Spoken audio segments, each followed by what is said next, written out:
the Dolphins get embarrassed and Zay don't take a night off. Yeah, yeah, he was looking sick last night he was looking sick in the inlet last night. We got an echo. We got an echo.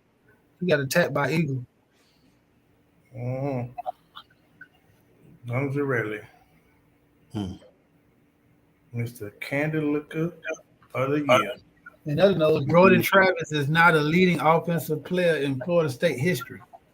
That's crazy. That's crazy. I don't know if that's true, but they just say anything, we repeat the shit. Okay. That Charlie Ward was a motherfucker.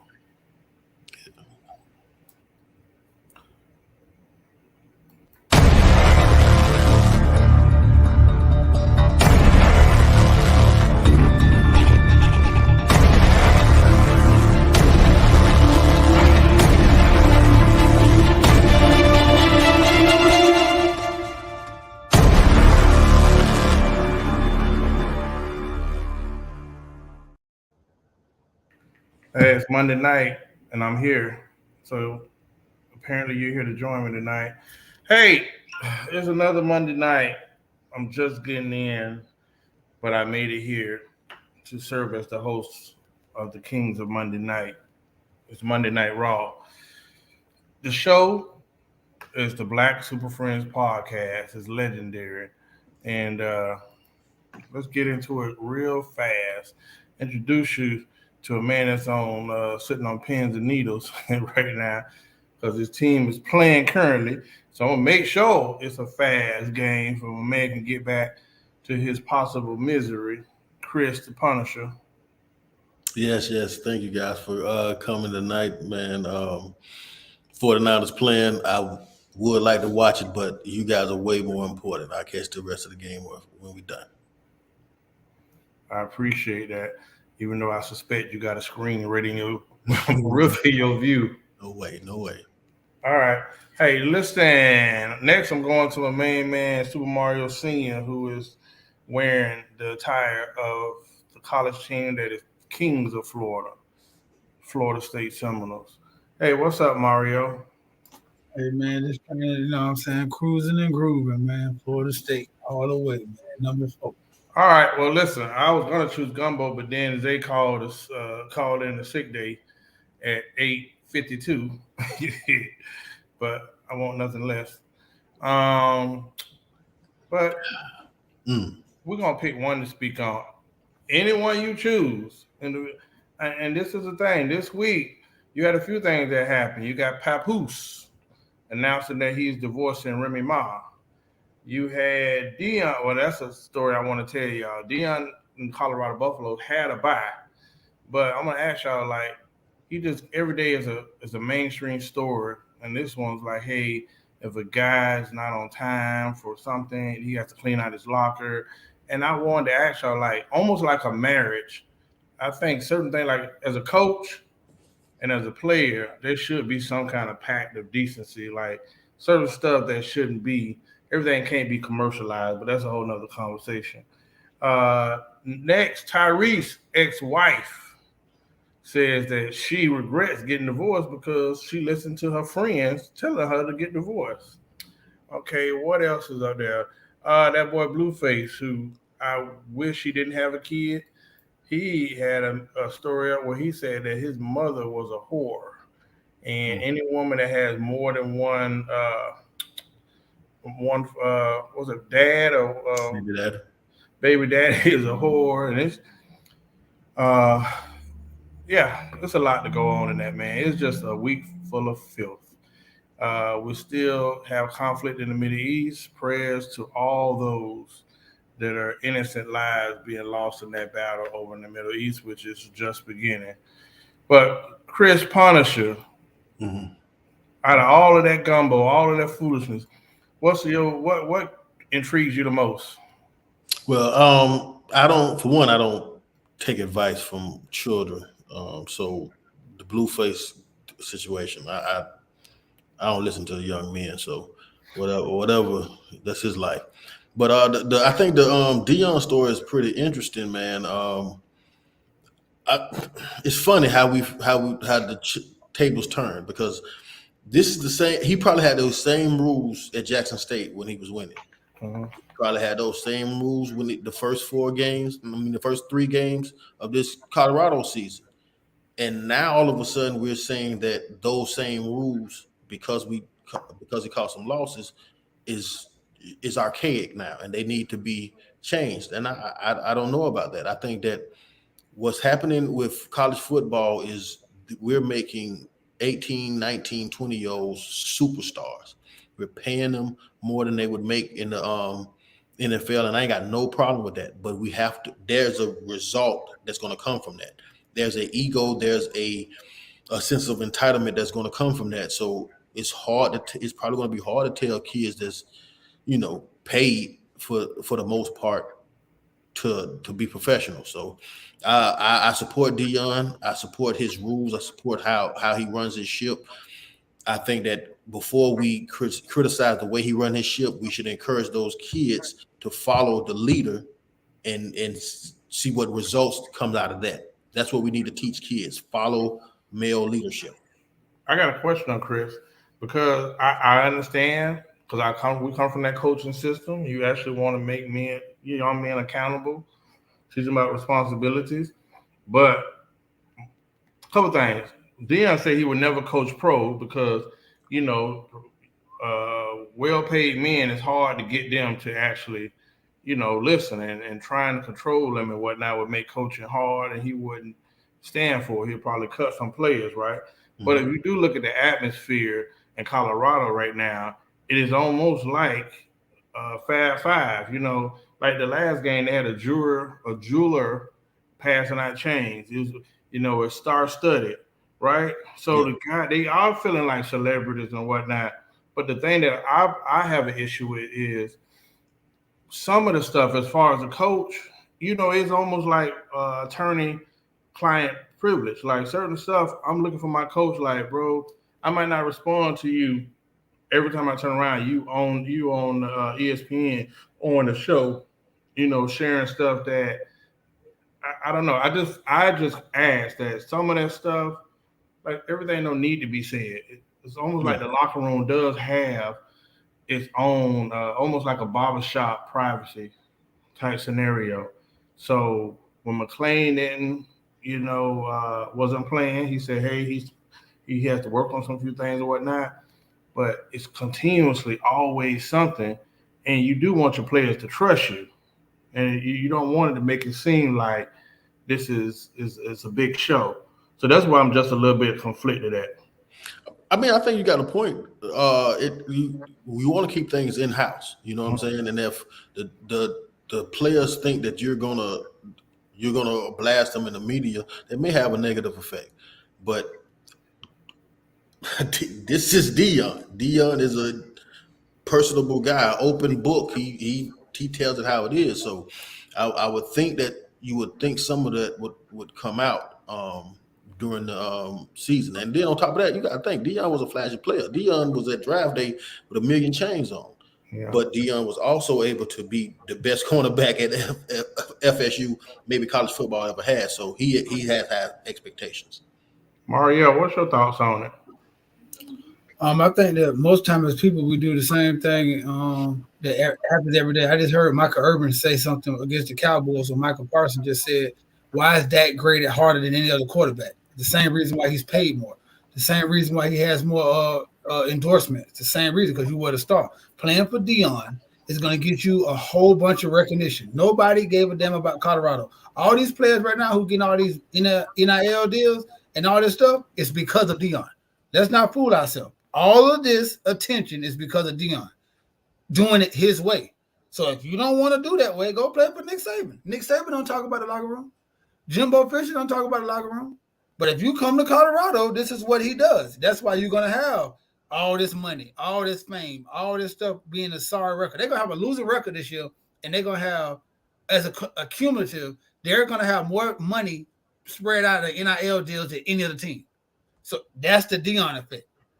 The other thing I agree with Chris on is saying this. Deion was flashy and backed it up. Came to practice on time, respected what his coaches needed, I never heard he was a disruption. I never heard he was slacking in the film room. I never heard that while playing baseball, football, and being a father. So I'm saying if I ask you to come to the film room and you don't come, and somebody asks me why my 5-star recruit is not playing, I'm going to tell you. So hopefully you get so embarrassed that you come to the film room every week on time and prove me wrong. And sometimes, brothers, you can't have it both ways in life. Either you going, if you take the good, you got to take the bad. That's what I think. Turn your mic on. You are a professional. What you've actually drafted that line. You are a professional. Listen, the one that I wanted to touch on, which was funny to me, and I posted today, and I was amazed at the comment. I thought it was courageous to admit Tyrese's ex-wife say, I listened to my friends and it pushed me to get the divorce, right? So now she has regrets. And if you go and read the comments on that, you look and it's like some people just don't get it. To see that the perspective is so swayed off. So he didn't do anything. Oh, Tyrese wasn't the problem. Damn, the story was talking about how she said that listening to her friends caused her to get a divorce. And it's interesting why I picked that one because a lot of my social media friends, the ladies that was on that post, a lot of them are what I call habitually single. And they always on somebody post something what they're not standing for and what somebody need to do. And they getting smashed undercover, but they ain't had no dates. They ain't been chose. And every year is a new graduating class coming out that's lessening their odds of being chose. But they on that topic talking about a married woman or a divorcee's options and what she should have done. But never been married, never been in a long relationship, at least not current. And I'd be wanting to say to people like, gauge your perspective before you talk on something. I think Chris said it all the time, like, if you ain't got nothing to add, how can you really add something to something that you can't comprehend? So I thought that was the interesting thing for that woman to say, yeah, I regret it. Listen to my friends, and we all know on that side of the ball, girl, it couldn't be me. He tried you, and they taking all kind of stuff. Super Mario. I was with you until I heard Tyrese reply to her. Listen, that's Jada, male Jada. Right. So then when I say at the end of the day, they was in a relationship. So same way I do with any other person who I had to, it's both sides, two sides to this. So I had to look at myself and I heard Tyrese saying that's all crap, baloney, and she just wanted to go viral and she's not really sorry. And she have shown no kind of attrition to him in no form. She have never said anything to him, never reached out to him and apologized, or her friends have never heard her talk like this until she got a mic in front of her face. So then I said, well, you know what? I like to play devil's advocate. I just say you get shot. And somebody and say, hey, man, you know what? I ain't mean to shoot him. I know I was listening to my friends and me shooting him, I really set him back because everything she did to Tyrese, he can't never undo. All that hurt, that trauma, that stuff that he lived out in public, her telling that she was wrong, I agree with Horace 1,000%. The words that she said, see, it's two parts here, was 100% right. The backlash she got for saying something that was 100% right was 100% idiotic. Some of those comments was like, bruh, if it is true and you're saying this and this is your reply, I hope God answers your prayers and you never get a man like Tyrese. You never get a man that loves you. You never get a man that cries for you or feel that broken that he don't know how to carry on in life because he loves you. But if it's all for Fugazi, then I feel like just shut up and let Tyrese really finally heal. Because stop making it about you. You know how people play that like that they play the victim, like it's like they try to get like, I admit I was wrong. Now y'all come back on my side. But that's what Tyrese saying she doing. So I'm kind of mixed on this. And like I said, Horace, I was with you all the way. I had a whole soliloquy back until I just recently before the show, he just dropped it. He came on there and had a rant about how nobody in her circle never heard her talk like this until she had a mic in her face. place. So this is a wow moment for me. Well, the thing that's gonna hurt her is those same friends that's gonna be trying to be compassionate for Tyrese. I need to come over here. I'm gonna just bring you something. I want to check on you. Mic check. Mario, what you had out of that? You already asked Mario. What? The Punisher. Go ahead. Okay, I go though. You know what? No matter. I've said modern day feminists are the most misogynistic women in the world. Those women, they truly hate women. They do not believe in equality. They believe in their way or no other way. Feminism is supposed to be women having a choice. Those women chooses, if a woman chooses to be with a man, if a woman chooses not to work, that's supposed to be feminism. But these women are misogynistic. They hate women. They mostly hate happy women. And what I've heard before is happy women ain't hating, and hating women ain't happy. So look, at the end of the day, you can have it, baby. Talk all the shit you want to talk.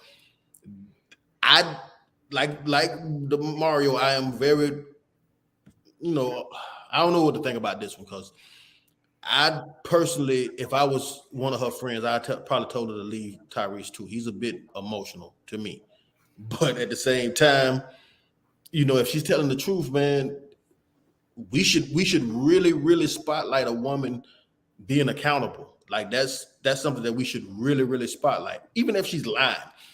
Let the accountability message spread, and maybe it'll spread to other women that really need to, and we can really make a change out here in these streets. All right. Anybody want to be accountable to me? I'm taking messages tomorrow. All right. It's a day of healing. I like to use that word. Mario, you didn't have nothing out of those topics. You good? Yeah, I was looking. You tell me, because I was looking for the Papoose part. I hadn't really, got that confirmed yet. I seen some rumbles about it. But I wanted to really dig into that one. But I'll say that for the next show if it's true, because that's a lot right now. All the stuff he went through. I'm gonna follow this closely just to make sure he okay as a man. Like that's a lot. I'm waiting for them to spin it and still make it seem like it's something that he. I'm gonna show you the one I seen after you put it in there. I did my little Google, and the lady said, "I can't." Papoose is breaking up with Remy after allegations from a rapper and throwing his whole marriage away. I said, "What?" I said, "Jesus Christ." Like Chris said, it's like laughable now, bro. It's just, bro. This is insane right here, bro. It's like telling the Ku Klux Klan that slavery is wrong. She's on video with this dude. She's at events with this dude. She's at dinner with this dude. Allegations. Boy. Damn, the dude confirmed it, man. It's tough out here. Listen, I'm gonna apologize, fellas. For the first time, I did not even get a chance to watch the girl from the Cheesecake Factory response, right? Even though I still think she did all of it to trend. And I don't really think she, boy, it's tough for you the internet dirty, boy. You better damn near be flawless before you go on the internet, because I'm surprised she ain't say she on suicide watch after she made that video, because bro, Black Twitter was eating her alive. I showed you one dude talking about that beat. No shit. Look at them all. She'd have been in Cheesecake a lot of times, but they was killing her. So I didn't see the response. So Chris, you say, did the Cheesecake lady make things worse with her response video? Absolutely.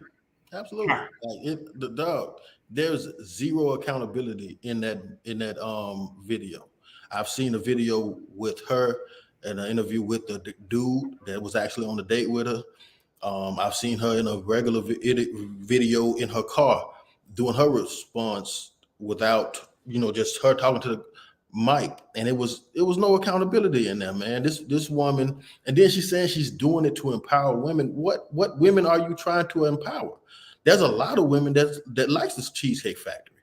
Which women are you trying to empower? I always find it funny how these women can complain about sorry men and how bad men treated them, but they're such high class women. I ask myself, where did you meet this man? Because I know you didn't meet him at your high class job. I know you didn't meet him at church because he wasn't there. I know you didn't meet him in at the club because you don't go to the hood clubs. But I got to guess. You probably went to his area and socked him out. He hollered at you, and then now all of a sudden he's being exactly what he normally is, and now you complaining about it.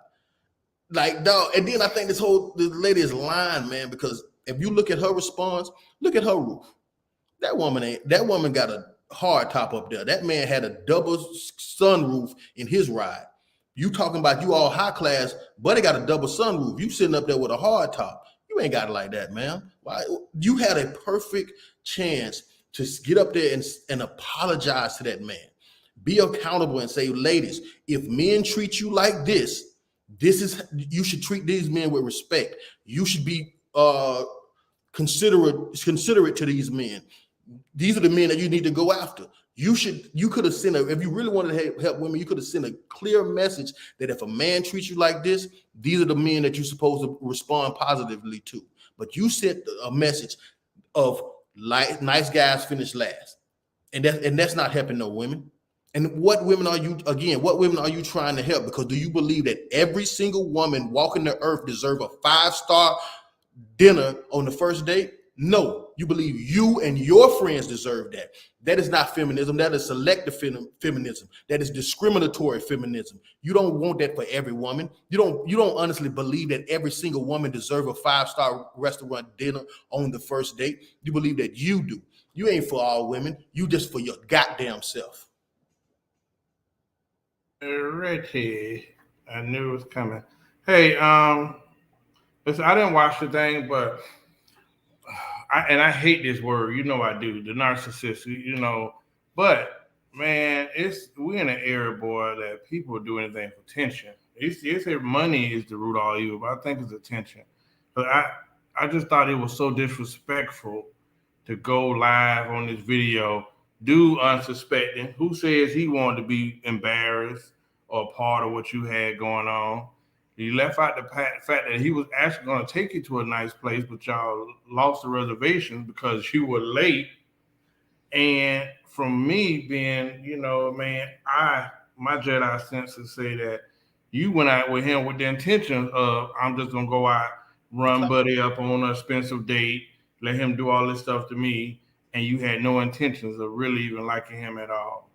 So anybody doing a response video, I even thought, like you said, that was to try to gain, get her face back. But that's horrible. And I didn't see enough women condemn that. I know a lot of people, Black Twitter got on her, but it turned into more of an argument about cheesecake, whether cheesecake was good or not, instead of, damn, she really out here tried to embarrass a good dude. Super Mario said, hold on. If you notice, she ain't never asked to be back with the man. She ain't never asked for another date. She ain't never say, I apologize, I do whatever. She didn't want him in the first place. She meant to clown that man. Yeah. And this is how you treat good men. This is how you treat polite men that pick you up, that willing to pay for a 5-star date. This is how you treat them. You don't deserve shit. Sad thing is, this is one of those Kevin Samuels moments. Like the odds are not. And what women asked her? What women asked her to stand up for them and get rid of cheesecake dates? Like who is she fighting for? Who told her to do it? I forgot about cheesecake, but that's definitely a good date spot because of the happy hour. You know what I mean? You really going to get to know each other over conversation or whatnot. And like you said last week in your viral reel, if a woman is into you, she don't care where y'all going. She just want to, be in your space and interact. When I was dating, I used to tell chicks, meet me down Clematis, right on the docks, and we ain't had no food involved. If conversation went that way, we walk up the street to Duffy's or the pizza place or E.R. Bradley's. But the initial meetup is for me to see you, you see me, and see if we got a vibe. Super Mario Senior. First of all, I thought about this and I felt this so disrespected because I worked at Cheesecake Factory. Me too. There you go. The first has a lot of my player partners who worked at Cheesecake Factory. And one thing I know about Cheesecake Factory, they have an illustrious menu. So what made Cheesecake Factory such a great date is they have good options in almost every kind of food. So if you don't want this, you don't want that, you want Chinese, you want pasta, you want shrimp. They have a lot of. If you can't make up your mind, that's the perfect place, and they have great dessert that you. So it's like almost, and they give you a secluded, like lightly lit. I'm sorry, area for you to get in that you can actually have conversation because it's not too loud and it's not personal. That's a perfect date spot to get to know somebody and have a great meal. I was like, the audacity of her to say Cheesecake Factory. That's one.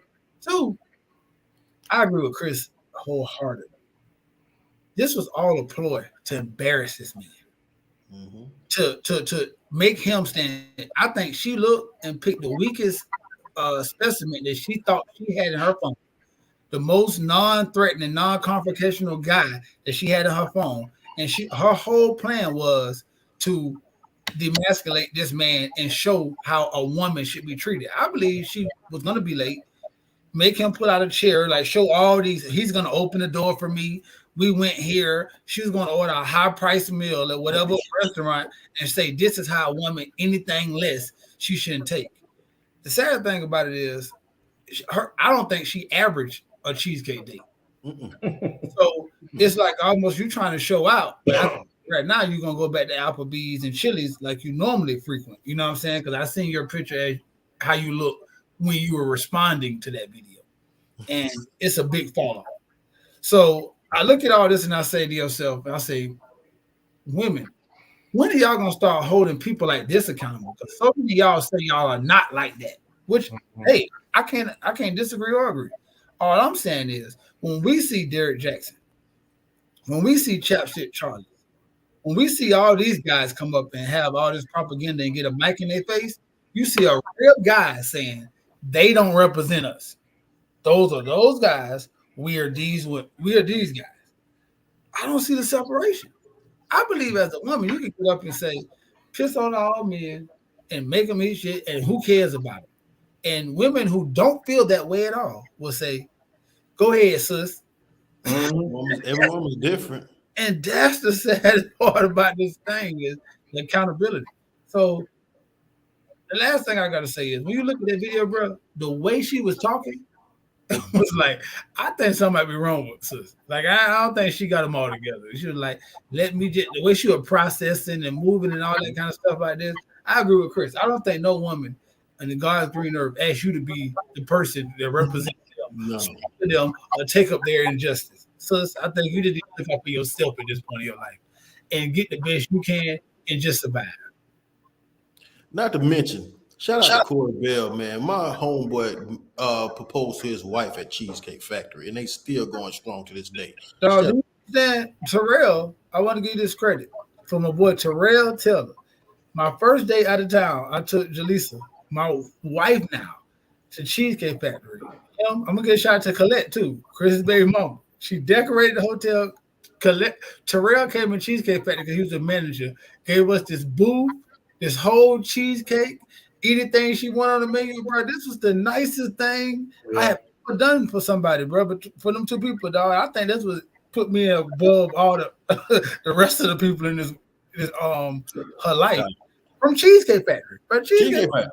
Dog, back to Terrell. Terrell, shout out to Terrell. He was the manager in there, man. I used to take my dates to Cheesecake Factory.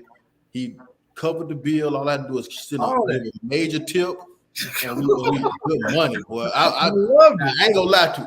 I was taking first dates to Cheesecake Factory. Oh man, like it was nothing. Like this is what I do. Him and Israel. Shout out to them, man. Listen, I stayed with guy. And Lamont.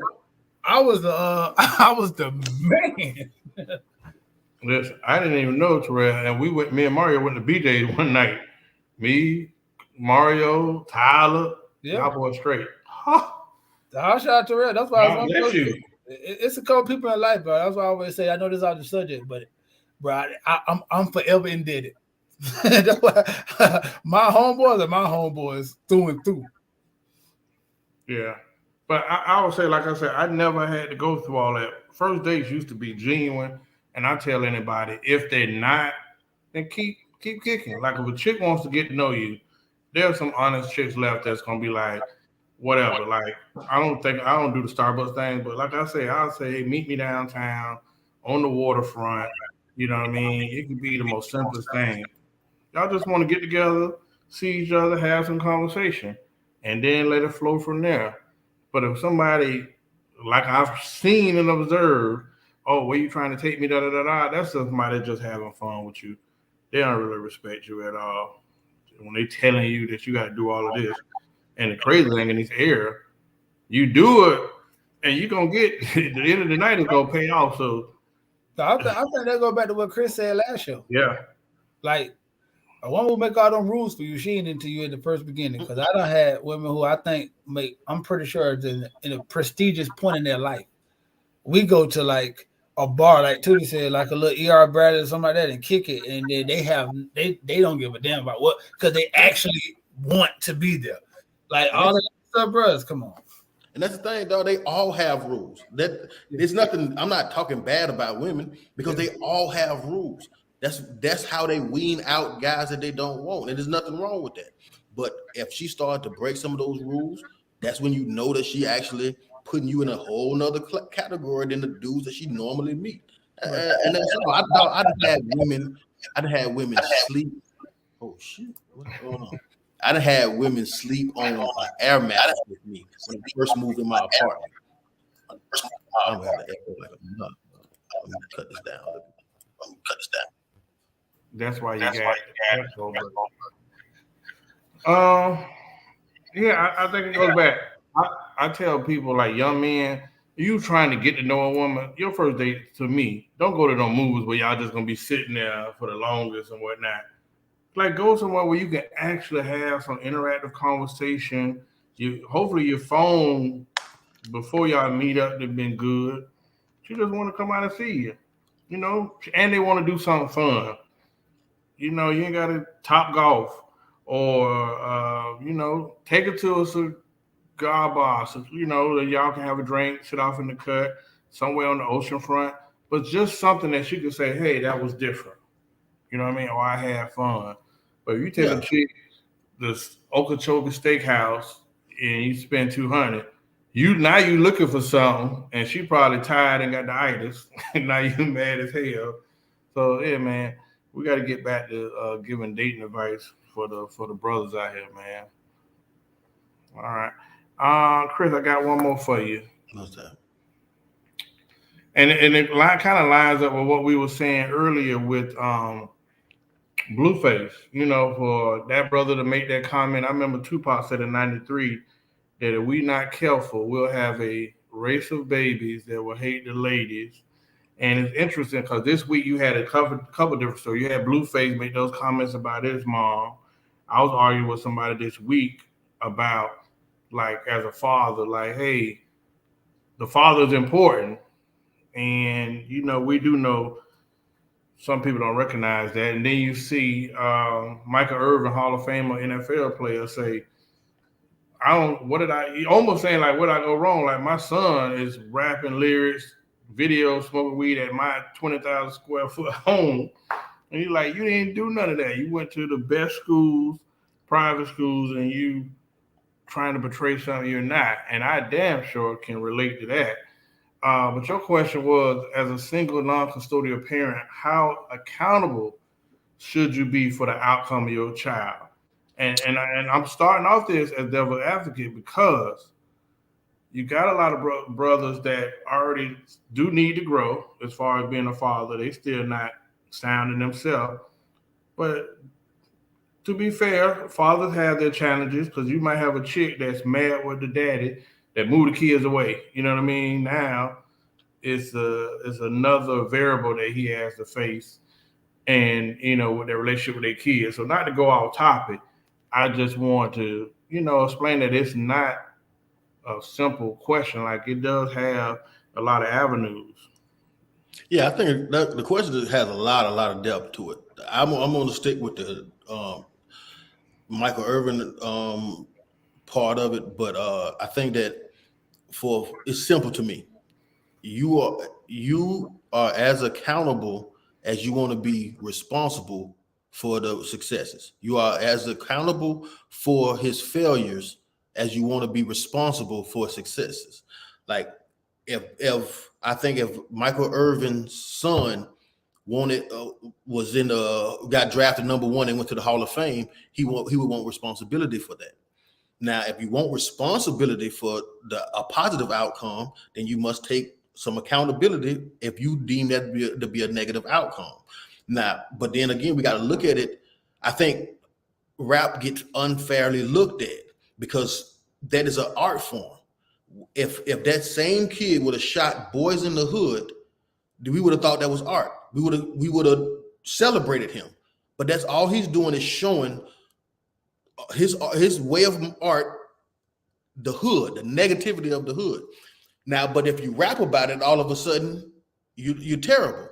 We don't do this to Martin Scorsese when he make Gangs of New York, when he make Goodfellas. We don't do this to them. We take that as art. Rap is art also. So if you think, and a lot of it, and it's been very lucrative for people that look, especially young black men that ain't even that talented. It made them millionaires. So I think if you really want him to be on his feet, I think it might have been harmful to his rap career, what you said on national TV, because this is an avenue that could make this man a millionaire. And all he's doing, it ain't like a bunch of rappers are real. A lot of it is fake. A lot of it is just entertainment. So if this man was to catch on, I think you personally hurt this man's career. Now, I'm not, as a father, I am not condemning you. I'm not judging you. I'm just giving an analysis and saying that may have a consequence to it. That's all. You know what? I'm actually going to disagree to an extent. Blueface is the most toxic person right now who is trending all the time. You look at him a couple years ago, he looked like a kid from Computer Club, right? So it's kind of like, how did that little Computer Club nerd turn into who he is right now? A lot of wankster type activity. Second of all, I actually think his son probably didn't get no clicks. How many people actually took the time? Because on Twitter, you got people that reposted that video, even if they talking about it, they be like, bro, that ain't it. Oh, I seen people say, oh, Jit kind of Fido, So I'm pretty sure he might have earned his first check from the views of all the people around the country going to look at YouTube and downloading the songs just to be like, oh, he kind of straight.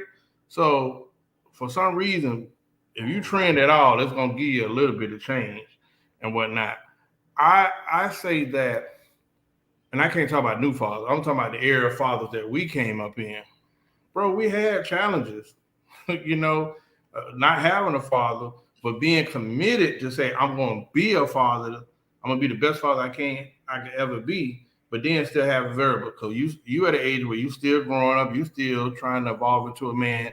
Now I'm trying to teach my son how to be a man while I'm evolving into a man. And I take my situation with my two older boys. She moved them away. Now I could have been a person that been like, fuck it, they in Orlando, da-da-da. Just like you, I had to adapt because I was committed to being that damn dad,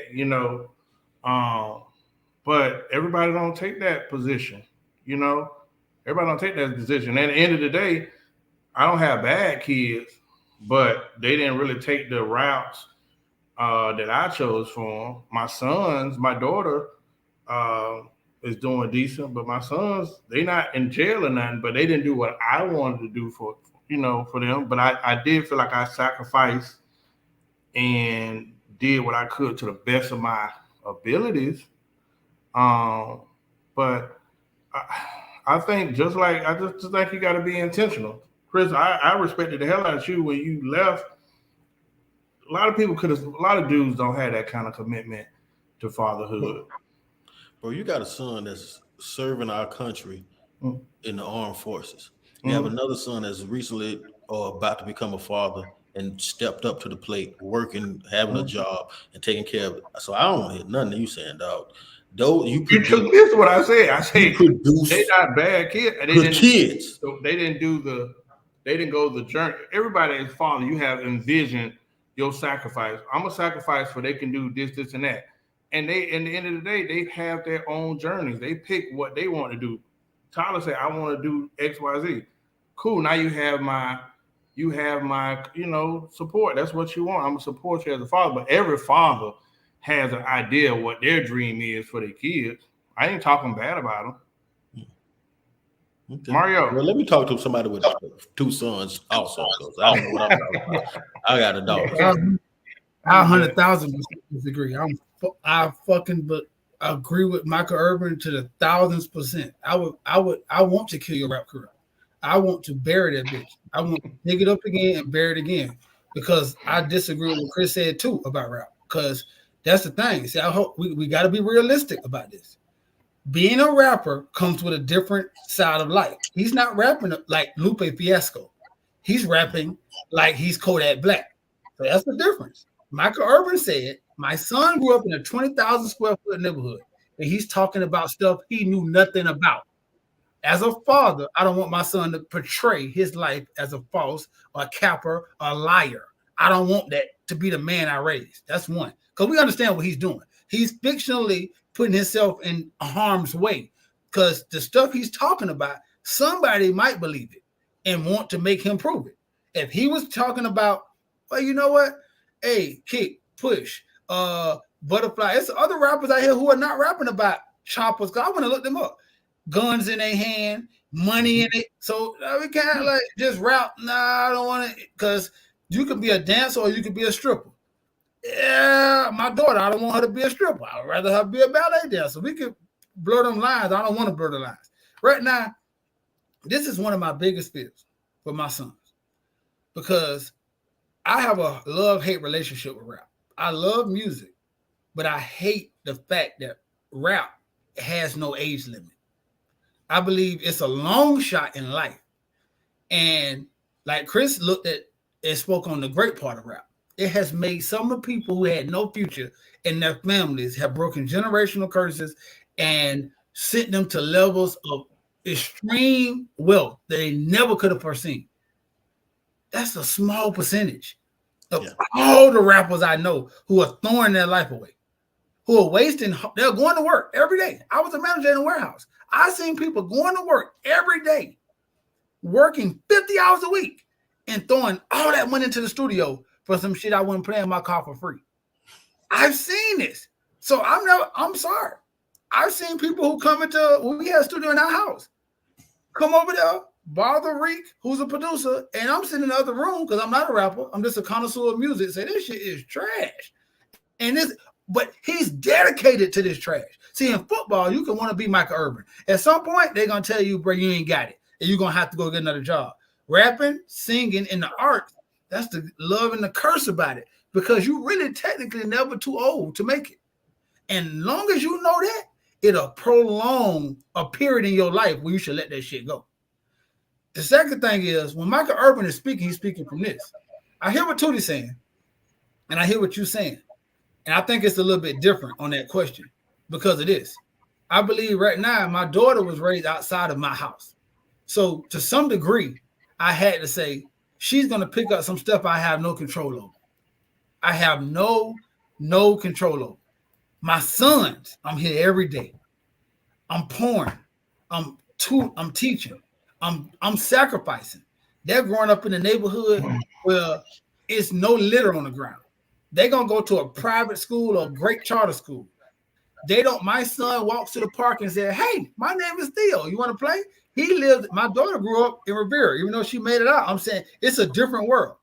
Michael Irvin raised his son to that times 10.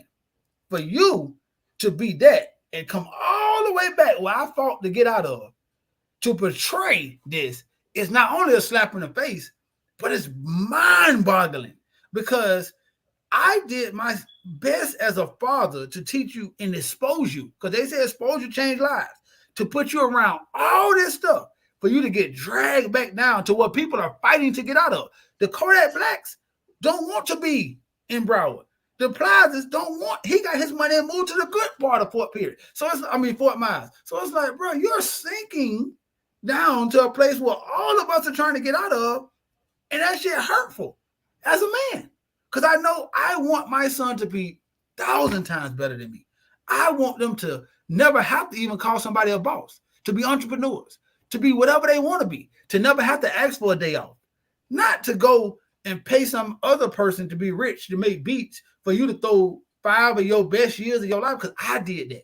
I thought I was going to be Frank Lucas, and it lost half of my life trying to do that, and I had to come back. So I know that got to hurt, bro. Just look at Michael Irvin. I think that was so embarrassing for him. It's not even about him because he is who he is. Him being turned Tarantino ain't going to stop him from being the playmaker. But it's just like, bro, I wanted you not to grow up like so many of my homeboys who I left in that stuck place. But I'm looking at his videos, and I got madder and madder as I looked at his videos. Like, I can't believe this. I'm talking about he went to a project. You know you don't stay there. You went to a project building, shot a video, like Chris said. Shot a video, had the AKs out, had a whole bunch of money and said, when I get my money, it's up. You were born to money. I'm spending on blocks, and when I spend, I ain't going to stop. Why? No, I was so mad, dog. Oh, I felt sorry. I think look, I can't argue with you on this. I'm definitely not. I'm not a father of sons, but and I agree with you on this too. But I don't know. I don't know. I just think that we look at rap as real. That's not modern rap. Modern rap is all theater. It's just theater. We have women talking as gangster and talking about they gonna spin the block, they gonna do all these things, and it's just not true. So in my mind now, rap is just theater. So all he's doing is he's just being an artist. You know what I'm saying? And I understand what you're saying. I think that we look at rap as real people rap, and now it's like it's just theater to me. All right, Chris. Wait a minute. I'm gonna go to a part two. It's tied into fathering. It's tied into that parenting as well, because you watch a movie and you can, kind of like differentiate that this is a movie. Yeah. But we're in an era that you got the music. I think we underestimated too, though. There's a lot of trash out here. So just like JT Money actually had an impact on how I interacted, bad music is, we got a whole culture. We too far removed from real life. Like, understand this. Kylie didn't grow up in the hood. Her children are not going to grow up in the hood. So that's the same thing with boys. Like, we're too far removed. Like, that's what I'm saying, bro. Like, no matter how much these people was acting in our days, they still kind of grew up in the hood. They might not have been what they're talking about. Yeah. They still stayed around the hood. Bro, my son has no idea of what that is. None. That's how Michael Irvin's son is. He's richer than I am for sure. So imagine if you're growing up in Beverly Hills, bro. When all your people at your school, it's like 2% black, bro. That's just like you're searching out to be this person. Like you're completely acting, but bro, it's not even that. I keep saying I don't want to put rap as a whole I want to put gangster rap. He's gangster rapping, bro. That's the hard part. I think Chris don't realize Chris is defending rap because Chris was the artist. You know what I mean? And your lyrics reflected what you saw. You're a painter.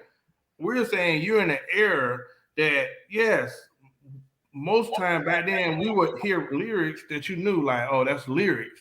Now these motherfuckers don't understand that this is just lyrics. And they don't get it. Understand it, dog. He has a gun in it. Dog, 6ix9ine is like you said, to the Wankster, he's a commercial. They built him. That's the point. So right now, what's saying that his son, because everybody knows this is Michael Irvin's son. So now, when the other gangs and the other niggas who really about that get around him to give him street cred, here we go. Now you are involved in the car like Tupac. Like now you're around people who want to be with that, who is with that, and now you're in this environment, bro. We all know this, Chris, and I'm not saying this. He is talented. I'm not even saying his music trash. Let's get that straight. It's not trash. But I'm saying this. You get around the wrong people, bro. It don't matter if it's fake to you, because it's real to them. Well, that's we why know adults like that. You look at it. He's looking at it as a check. Like I'm trying to chase a check. I'm portraying this image.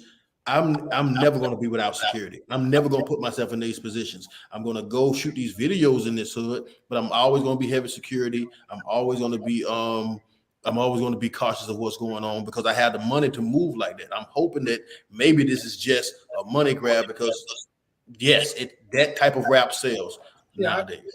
I agree with that, but the last thing I'm gonna say this is too.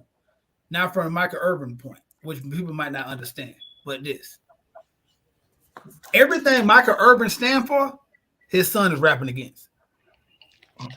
So every time Michael Irvin go to Colorado when Deion asks him, and he tell those kids, hey, listen, I made a lot of bad mistakes in my life as a man. But God brought me out. I seen the way. I became a better father. Football saved my life. It's a better way. Don't revert to the ways of the world. Get rid of bad friends. All that. If your son turned Tarantino, the gangster blood from Beverly Hills, like, bro, not only do you kill me, bro, but you set other kids back because my message becomes clouded when I'm here to try to mentor other kids. It's like, bro, you are fucking speed bumping my life. Yeah. But here go the catch, though. But here go the catch. You heard Shannon Sharp, and I can relate. Shannon Sharp said he wasn't a good dad because he was still committed to football. Like he gave them everything, but physically he didn't really have a presence in their life. Same with Michael. Mike was a playmaker, and he also had his playmaking off the field. So, bro, that should kind of give credit to how important it is to have somebody present. Because a lot of them dudes is playing ball to try to get in this lifestyle, but I'm not there. So that's why picking the right woman to raise your kids is important as well. And I don't want to go down that road, but that'll be another argument. But that I do think the impact would be a little different. It'll be a little different if Michael Irvin, like some of the athletes, like I'm an athlete, but I'm still this super duper family man, and I'm gonna bring in my arch nemesis. I don't know before we go. I think the part that we missed out is the non-custodial part. I think that's something that we really got to address because if you're not the live-in father, that's a tough. That creates a paradox right there. So, well, listen, when I was coming up in Florida, just because even if you sign a birth certificate, until you go to a court to establish paternity, you're not recognized. I had that awakening one day. We had an issue, and we had the police call, and he was like, he go with the mom. I'm like, what do you mean? Like, this is my weekend. That's when I'm supposed to have him. Police was like, nah, that's a civil matter. We don't get involved. But they damn sure took him, back. And then once I learned the law, I was like, okay. That's what made me so sharp, is learning the law. So shout out to all the men. Be intentional. I know it's not always going to be easy, but you got to stick in there for them kids. All right. Terrell, I done gave you. We've been waiting on you for a long time to come on to the big screen. I know you're a little nervous. You agreed with me tonight, so that got to be worth something. Horace. Frustration. Everybody trying to figure out who hurt you, bro. Hurt you. This is for everybody that be on here. Who hurt you, bro? But no, I don't know, man. Every show, you just seem so hurt. I don't know. Who did it to you, bro? Who did that shit? I got a question for you, Terrell. And Chris? God dang Chris, boy. I need you to understand this beige rage that you have. Because you got Chris Punish over here who goes Incredible Hulk. Oh, I'm going to get on Chris. I'm going to Every show. Who I really wanted. I wanted Zay too. I wanted Zay bad, but I was going to get y'all the business. But you know what? Nah, not today. Not today. Come on. Not ain't doing too good right now. You called me at the wrong time. It's Monday Night Football, and we looking trash right now against the Vikings. Listen, we're professionals on this show, and I understand that you have a connection to a sports team. But right now, we brought you on air, and this is your chance to build on your brand. You made comments about me being hurt. What people don't understand is that I'm the host of the show, so I'm running the boards.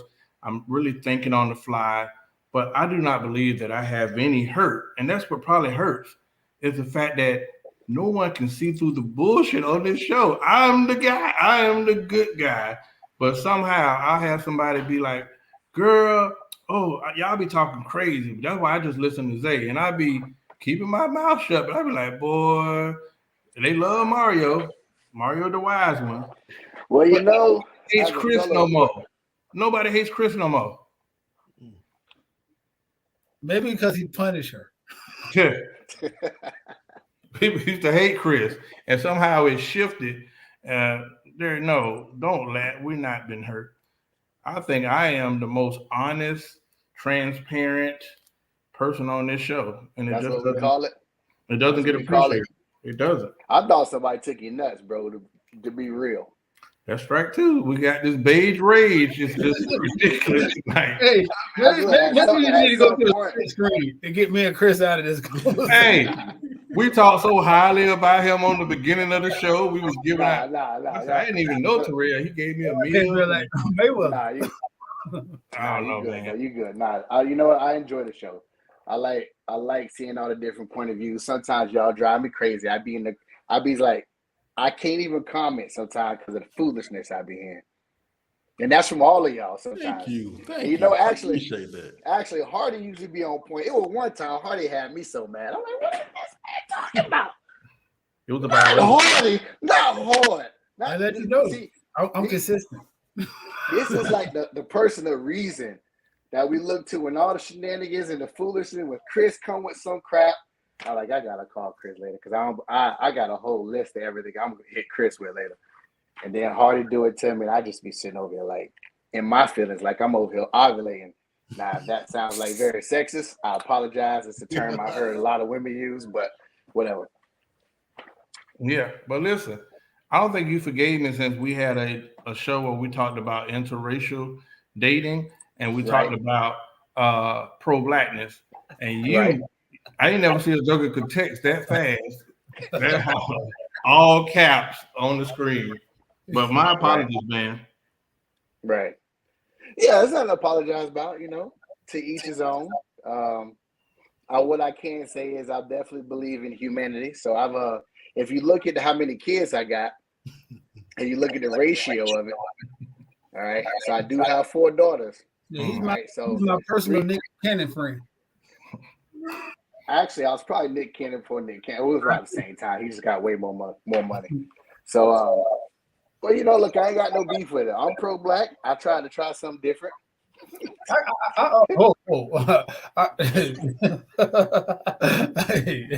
that's not that type of show. But I want to since you do have kids, and I know a lot of people don't know you, but know your array of child's mothers. So I want to know how you feel about I'm saying the topic at hand about actually being outside of the home and being in the home, because you have been both too. So how do you feel like you know what I'm saying? How do you feel? How much responsibility should you take on how your kids turn out, or both sides, in the home and out of the home? Well, definitely, whenever you're in the home, you got to take 100% responsibility. Now, of course, when you have that family unit of like when you have 2 parents, it's a lot easier for y'all to be on the same page. So I think it's kind of, especially the one if you're the leader of your house, there should be no reason why you're not taking 100%, because the way that family unit normally is set up, especially if you're in a Christian household, it's set up where you're the head. Now, when it comes to the point where you have disagreements, y'all still got to get on the same page when you're raising that kid. So no matter what, whether you fail or you succeed, whatever happens when you're in the house, that's definitely on you. Now, of course, there's always going to be little nuanced things here, like certain mannerisms they may pick up from the one parent and the other parent. But in the end, as far as being successful, and of course, that's subjective too, because success could mean a lot of things. I definitely think when it's in the household. Now, outside of the household, that's a whole nother. And I think you're responsible as much as you. I think you have the most. You're responsible is as much as you can be around that child as you can. Because no matter what you do, it's the same thing with teachers. you can instill something. This is from my personal experience. So like for me, with my daughters, I get my daughters every weekend and then once every other week during the week. So when my daughters came to me in my house, this was Sky in London, I had certain rules. I had them on schedule, all that stuff. They go back to their mom's house, totally different. So I knew the value of a routine, and I would try as much as I could. I would talk to the other parent. Hey, I want to see if we can have the same rules at both homes, so it's easier for the children. So if the other parent decided to do whatever the hell they want to do, you can have everything in place. It's gonna get reset every single time they go back to back to the other home. So when it comes to that, there's not much you can do. There's like nothing you can do, and I don't think that's your responsibility. Now you do have a responsibility to communicate as much as you can with that other parent. You say what your goal is, you give them the reason. If they don't care, then there's nothing you can do about it. You know what's the interesting part? He's 100. Hey, everything you said sounds good and it's great. The only flaw to that is that most parental agreements or disagreements don't be about the kids. And that's what is horrible about some couples. It's still about unresolved stuff. And it's not about the kids. What it should be, like you said, it should be, hey, this ain't about me and you, what I did or didn't happen. What's the best course of action for raising these kids who are innocent? And I think more people need to recognize that.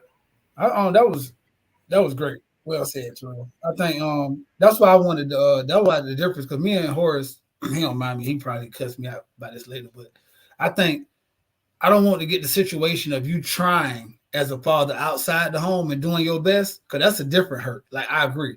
Like, that's one hurt. But that actually every day, your child, like you said, like, I feel like I'm going to be a lot more responsible for my kids that's in my house. Like, I like the weight on that. I think that's going to be like a big old burden, because it's like, it's nobody else to blame but me. Like, it's like, you know what I'm saying? Like, I agree with what Terrell was saying. Like, outside, I could do my best.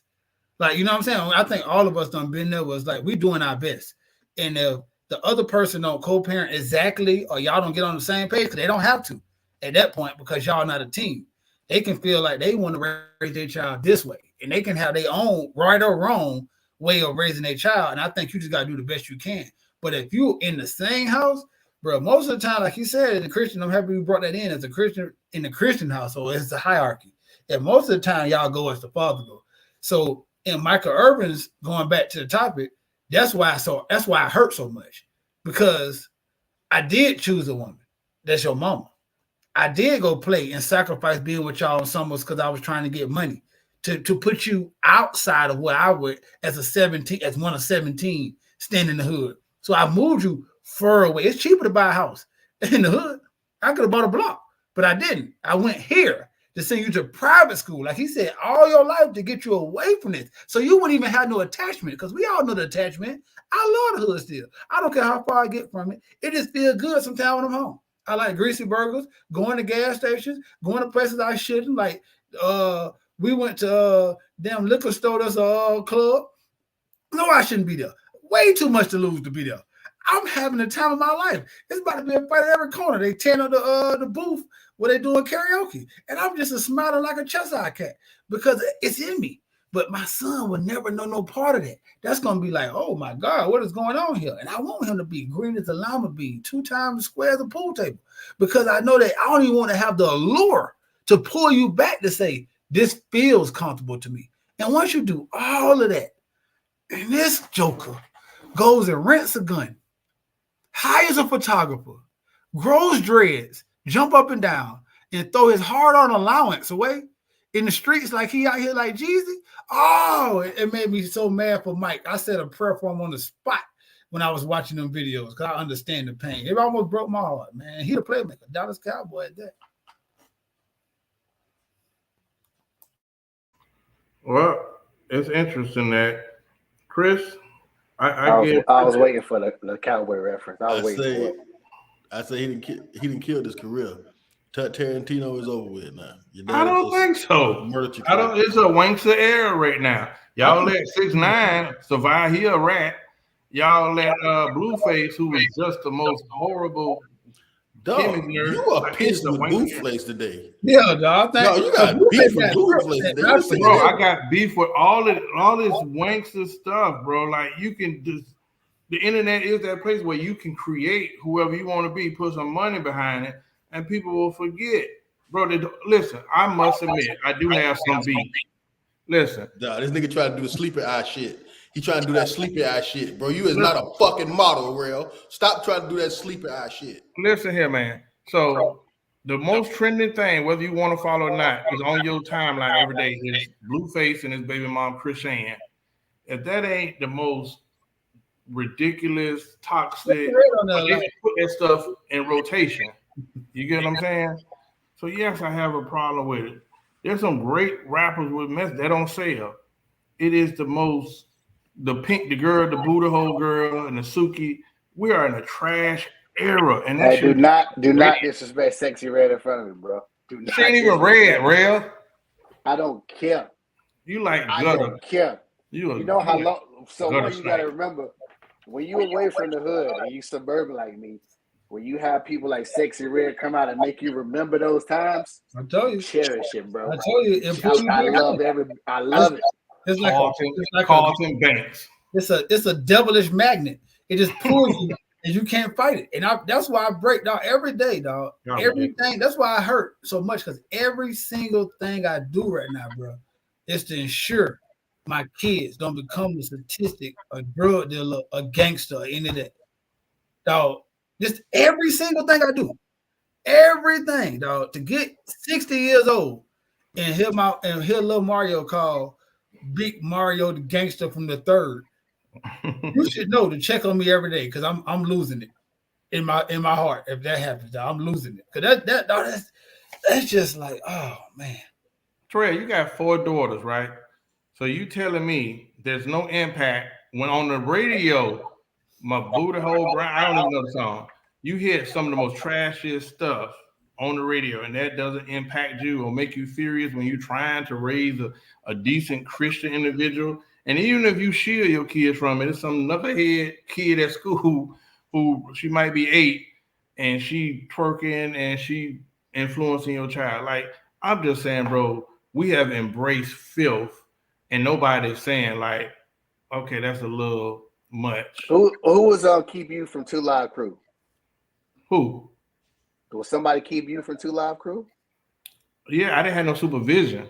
If I had supervision, I might have been a doctor right now. So what I say is right now, I don't let the radio or like a social media, I don't let them raise my kid. Can't police them all day. You can't, but at the same time, once you put certain decision making into your kids, and you teach them what the best way to, I guess, go about their life, they're going to be in situations where they got to make their own decisions. So hopefully, at that point, you just got to make sure you did the best job you could, so they know the difference between what's moral, what's right, what's wrong, and when it comes time for them to make decisions on their own, they know how to make it. And if they don't make the decision, hopefully you got a relationship comfortable enough where she can come to you and tell you what happened. I'll be open with you. That's one thing. I'll tell you, that's one thing I love about Chris. I don't know if y'all know this. Chris is like one of the best fathers I've ever seen with daughters. Because him and Kylie, they do so much stuff together. And sometimes daughters are scared to come to their dad and tell them certain things. When you have that relationship with your kids, it don't matter what it is. When they feel comfortable with you, Sexy Red can be on the radio every time. They can even hear it, and they'll know the difference between do they think that's appropriate or not. At the same time, once they get over 18, like I said, hopefully you put some stuff in them so they make some good decisions. But other than that, you just gotta hope for the best after that. I can't believe you love eaters though. I think that's the key though, Terrell. I think one thing you said that get overlooked a lot of times is that your kids gonna actually understand this is a game. Like, you have doctors who listen to Kodak. You have doctors, you have lawyers who listen to Sexy Red. But then you have women who try to be Sexy Red. Then you have people who mimic that. Then you have dudes who try to be Kodak. See, it's the difference. See, Michael Irvin's son didn't say, hey, these rappers inspired me, so I want to take up the craft and rap. And I'm a rap, and I'm gonna tell my life story through rap. Like Chris did. Like you did. Bro, you rapped. You went against this rapper and take Who rap? You know what I'm saying? So you tell your story. You know what I'm saying? You didn't say I'm gonna shoot up the whole block. I'm gonna da. That's my point. So at some point you got to say, bro, this man is one of the most gangster. If you see it, I think that's what's so blasphemous to Michael Irvin. Like, okay, if you listen to what he said, do you hear the stuff he's rapping about? I'm like, bro, where did you even learn this at? Well, it's not that he's a rapper. I believe if Michael Irvin's son was Lupe Fiasco, he would be celebrating him right now. I think it's because he's caught that he don't like. I need to find the lyrics to real rap. Oh yeah, he's pretty good. Real just rap. His rap name was Touch Me. I told you. Dog, Real is the. Was he on Takeover? The key to all this shit, dog. To be honest with you, Real is the key to all this. If it wasn't for Real, I would have never moved to Orlando. Real is the one that connected with Deacon. Real is the one that constantly supported me because I was up here by myself. And Real was the one who was pushing me and telling everybody, oh no, this is my dog. He can really do it, dog. Real played an intricate part. If it wasn't for Real, like a lot of this stuff wouldn't have happened. To be honest with you. That's hey, I always tell people you need that one good white friend.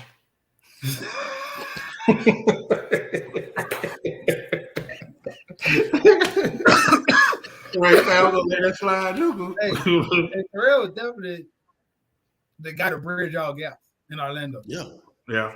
He don't think I know where AWOL and never went to jail too. Yeah. They're still looking for Terrell. Yeah, I got court-martial. Hey, one time we did a show at UCF. This is before Kevin Hart got famous and all. He rolled Real. During his show, he took his time to give it to Real. Like, he just gave it to him. No, this was so funny. He had the whole UCF stadium rocking. This man doing a show. I done took my shirt off. I'm waving around. Kevin Hart get him like, yeah, that motherfucker like I ain't see that shit with that shirt. He got stuck. That bitch like this. Trying to take it. He got stuck trying to take the shirt off. He was getting it. Suffocate him, dog. No, we at UCF Arena, dog, doing the show. Real got turned. They got to take his shirt off. And they got stuck. Yeah, when you in the moment, man, you don't know what you're gonna do sometimes. Look. No, it's the funniest time of my life, dog, for these guys. I tell you. Oh, Lord have mercy.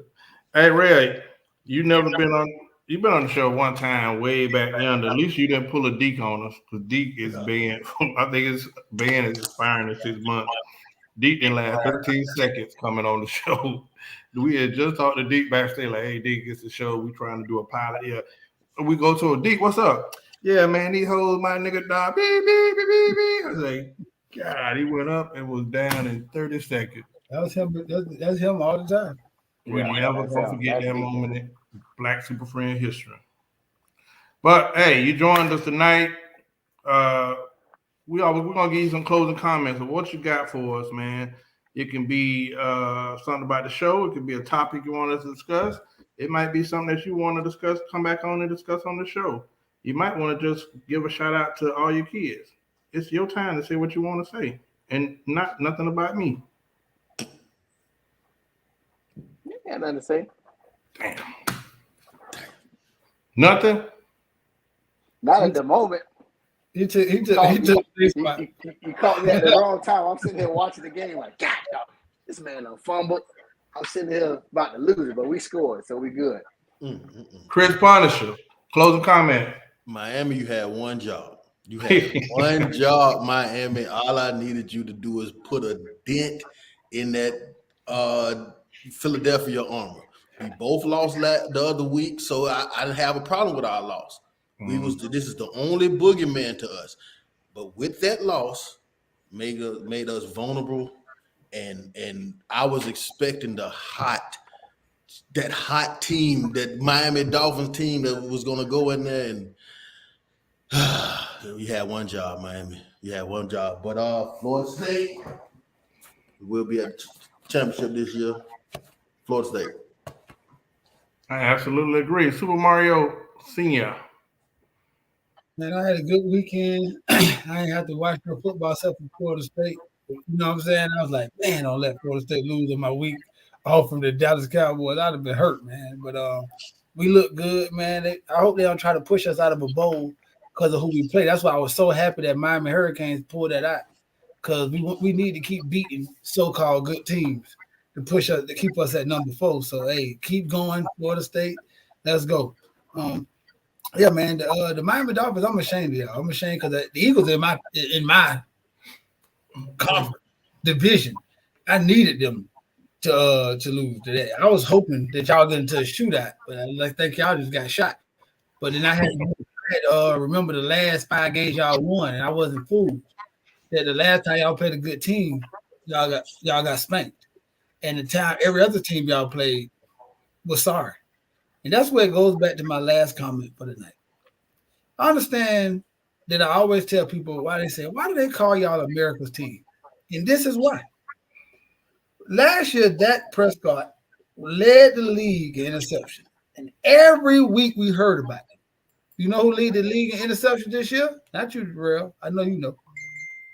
No, nobody don't say. Nobody don't talk about it. You know why? Because he's not a Dallas Cowboy. Anybody else can do anything else wrong, and it doesn't matter until it's a Dallas Cowboy. So the next time you ask me why are we America's team, it's because America never, ever stop wanting us to win or lose. We're the best thing that ever happened to us.